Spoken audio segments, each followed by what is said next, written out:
राम मनोहर लोहिया आयुर्विज्ञान संस्थान में। आगे बढ़ते हैं, दिल्ली से बड़ी खबर है। सीएम अरविंद केजरीवाल को सुप्रीम कोर्ट से बड़ी राहत मिली है और अरविंद केजरीवाल को सुप्रीम कोर्ट से जमानत दी गई है। सीबीआई केस में अरविंद केजरीवाल को जमानत दी गई है। और देखिए, तोते का जिक्र करते हुए अरविंद केजरीवाल को सुप्रीम कोर्ट से जमानत दी गई है। आपको बता दें, सीबीआई को दिखाना होगा पार्टी वालों की, लेकिन साथ साथ बात सिर्फ केजरीवाल जी की जमानत की नहीं है। आज माननीय सुप्रीम कोर्ट ने भारतीय जनता पार्टी को भी एक बहुत बड़ा संदेश दिया है कि तुम्हें अपनी तानाशाही बंद करनी पड़ेगी। आज माननीय सुप्रीम कोर्ट का आदेश भारतीय जनता पार्टी के मुंह पे एक कड़ा तमाचा है कि आप एजेंसियों का दुरुपयोग कर रहे हो। आपने एजेंसियों को अपना केज पैरट बना के रखा हुआ है। ऑनरेबल सुप्रीम कोर्ट ने बहुत साफ शब्दों में कहा कि सीबीआई केज पैरट की तरह से काम कर रही है। माननीय सुप्रीम कोर्ट का यह फैसला सिर्फ पार्टी, सरकार या व्यक्ति के लिए, हमारे लिए महत्वपूर्ण नहीं है। केवल देश के आम आदमी को ऑनरेबल सुप्रीम कोर्ट का साफ संदेश है, साफ भरोसा है कि आप चिंता मत करो। अगर कोई तानाशाही चलाएगा, अगर कोई एजेंसियों का दुरुपयोग करेगा, तो देश का संविधान उसकी रक्षा के लिए है। संदेश साफ है ऑनरेबल सुप्रीम कोर्ट का कि तानाशाही के खिलाफ देश का संविधान हर आम आदमी के लिए रक्षा के लिए है। और भारत में अगर किसी की चलेगी, ना तानाशाही की चलेगी, ना सीबीआई की चलेगी, ना ईडी की चलेगी, ना इनके तानाशाही कानूनों की चलेगी। भारत में अगर किसी की चलेगी तो देश के संविधान की चलेगी। यह ऑनरेबल सुप्रीम कोर्ट के फैसले से साफ संदेश है। दूसरी बात, ऑनरेबल सुप्रीम कोर्ट के संदेश से यह साफ है कि भारतीय जनता पार्टी सीबीआई को और ईडी को अपने तोता मैना की तरह इस्तेमाल करते हुए अरविंद केजरीवाल जी को अंदर रखने के लिए साजिशें रच रही थी।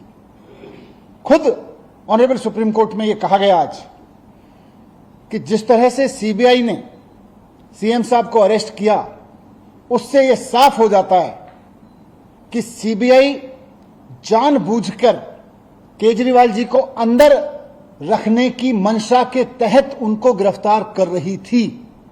यह बात आज के ऑनरेबल सुप्रीम कोर्ट के फैसले में साफ हो रही है।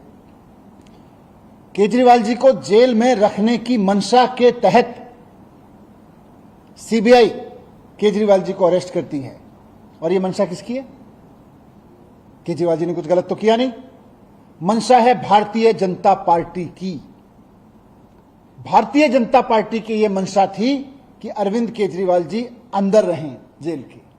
इसलिए जब ईडी से केजरीवाल जी बाहर आने लगे तो उस वक्त सीबीआई से उनको अरेस्ट कराया गया।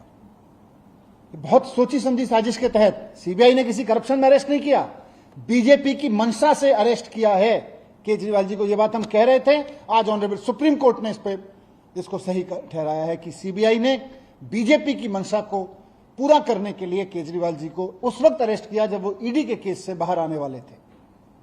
तो भारतीय जनता पार्टी को इस पर थोड़ा सा आत्मावलोकन करना चाहिए, शर्म महसूस करनी चाहिए इस बात के लिए कि इतना खुलेआम वो सीबीआई का दुरुपयोग कर रही थी। आज सुप्रीम कोर्ट में एक्सपोज हो गई है बुरी तरह से भारतीय जनता पार्टी।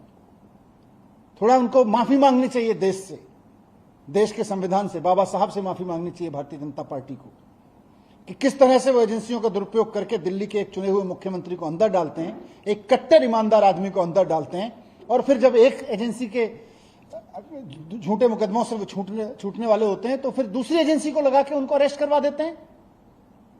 यह बात आज एक्सपोज हो गई केजरीवाल जी के संबंध में, मुकदमे के जो बेल के संबंध में उन्होंने दिया। और तीसरी बात हम सबके लिए बहुत सुखद यही है, जो मैंने पहले भी कहा कि लोगों का अरविंद केजरीवाल जी के प्रति बहुत प्यार है। लोगों का प्यार, भगवान राम की, हनुमान जी की कृपा और देश के संविधान का कवच, ये तीनों अरविंद केजरीवाल जी के साथ हैं।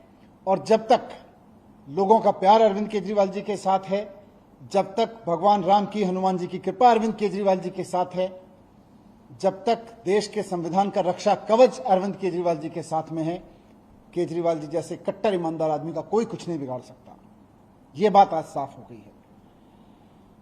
यही हमें रखना था इस पे, संजय भाई।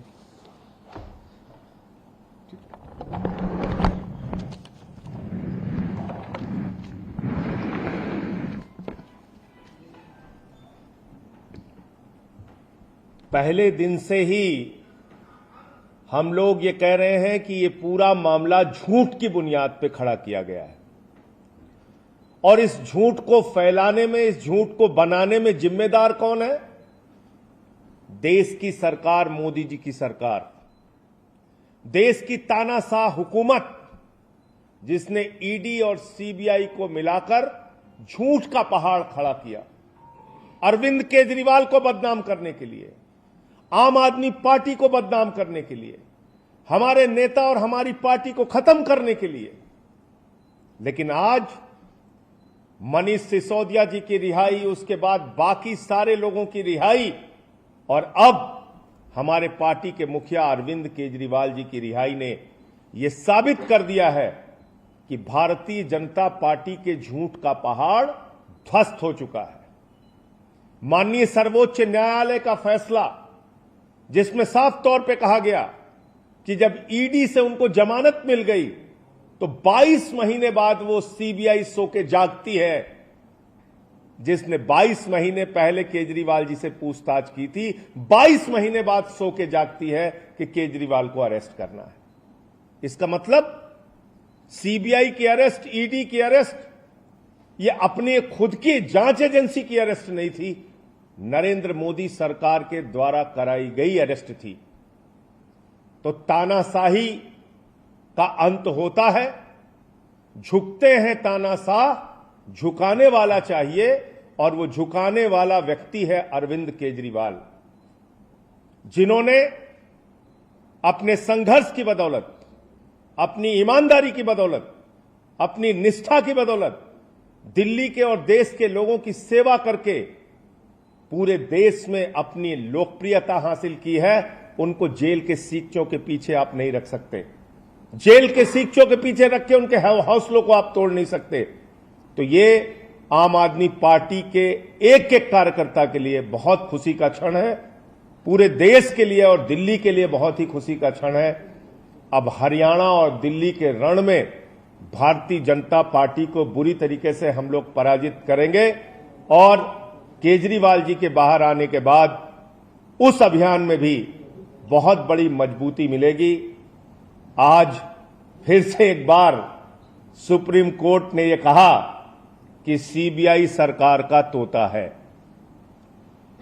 तोता मैना, ईडी, सीबीआई, इनका इस्तेमाल करके आप बाबा साहब के संविधान को खत्म नहीं कर सकते। इनका इस्तेमाल करके आप लोकतंत्र की हत्या नहीं कर सकते। इनका इस्तेमाल करके आप दिल्ली की चुनी हुई सरकार को खत्म नहीं कर सकते। अरविंद केजरीवाल की ईमानदारी और उनकी लोकप्रियता को खत्म नहीं कर सकते। यह सुप्रीम कोर्ट के फैसले से साबित हुआ है। तो मैं फिर से एक बार अपनी पार्टी की ओर से, केजरीवाल जी की ओर से, देश के उन तमाम लोगों को और तमाम राजनीतिक दलों को, इंडिया गठबंधन को, जिसने इस पूरी लड़ाई में हम लोगों का साथ दिया, सबको हृदय से आभार व्यक्त करते हैं कि इस अभियान में, इस लड़ाई में, इस संघर्ष में उन्होंने हमारा साथ दिया।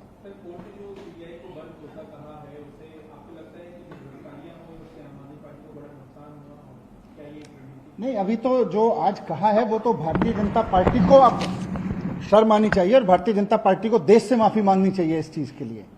जिस तरह से उन्होंने सीबीआई को तोते की तरह से इस्तेमाल करते हुए विपक्ष के नेताओं को गिरफ्तार करने का, ईडी को तोता मैना की तरह इस्तेमाल करते हुए विपक्ष के नेताओं को गिरफ्तार कराया, ये अपने आप में बहुत शर्मनाक है। इसके लिए भारतीय जनता पार्टी को माफी मांगनी चाहिए देश से।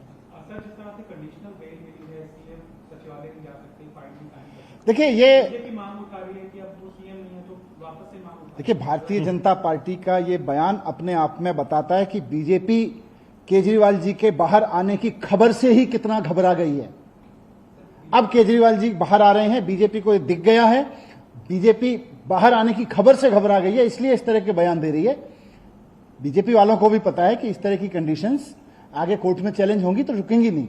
लेकिन आज बीजेपी जो ये कहने की कोशिश कर रही है, अपनी जो कहते हैं ना, खिसियानी बिल्ली खंबा नोचे, बीजेपी की स्थिति ये हो गई है। वो कंडीशन, पहले बेल चिल्ला रहे थे, कंडीशन चिल्ला रहे हैं।